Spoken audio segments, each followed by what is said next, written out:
निर्वाचन जेते पाखई आसुछि भद्रक विधानसभा निर्वाचन मंडल में बीजेपी सेते मजबूत हेबारे लागिछि। प्रतिदिन मिश्रण पर्व में अन्य दलर नेता और कर्मी मिश्रण दल को आहरी सशक्त करिबार लागिछि। एथिसह भद्रक पौरपालिका रे बीजेपी निजको आहरी सुदृढ़ करि पारिछि। कारण एबे पद्म शिविर में सामिल होइछंती पौरपालिकार पूर्वतन परिषद तथा टाणुआ नेता सुरजित पाल ओरफ लाभपाल। निजर शताधिक समर्थकों बीजेडी छाड़ी बीजेपी रे सामिल होइछंती लाभपाल, जहाँ विरोधी बीजेडी को सख्त झटका देछि। गतकाली आयोजित मिश्रण पर्व में बीजेपी विधायक प्रार्थी सीतांशु शेखर महापात्र, सांसद प्रार्थी अभिमन्यु सेठी और वरिष्ठ नेतृमंडलिक उपस्थित रे पद्म धरिछंती लाभपाल। एथिसह लाभपाल नेतृत्व में 15 नंबर, 16 नंबर और 22 नंबर वार्डर शताधिक बीजेडी और कांग्रेस कर्मी प्रधानमंत्री नरेंद्र मोदी दृढ़ नेतृत्व और राजनैतिक इच्छाशक्ति उपर भरोसा कर दल में जोग देछंती। सुरजित कुमार पाल 16 नंबर वार्डर दीर्घ वर्ष धरी नेतृत्व नहीं आसुची।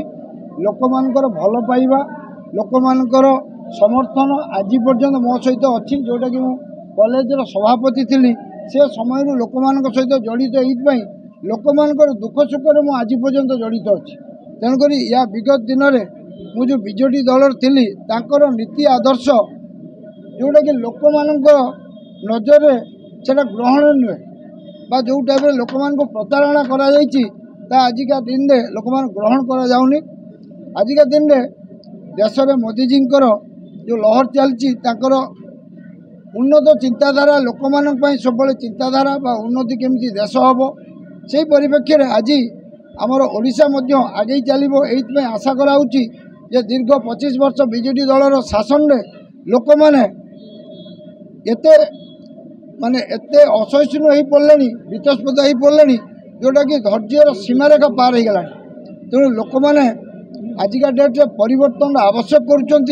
तेणुक लोक मान भितर गोटे इंटरनाल करेन्ट चली जे आगामी दिन में भद्रक कथा मुझे कहि ओडिशा कथा कहले बाहुल्य हम जे भद्रक निर्वाचन मंडल एक नूतन एमएलए आवश्यक करुँच, जोटा कि क्लीन या पूर्वर जो मैंने थिले से आज आसी, जोटा कि आपण मैंने सांबादिक जानी से बैकग्राउंड कौन बा लोक मान कौन कर भद्रक कौन कर।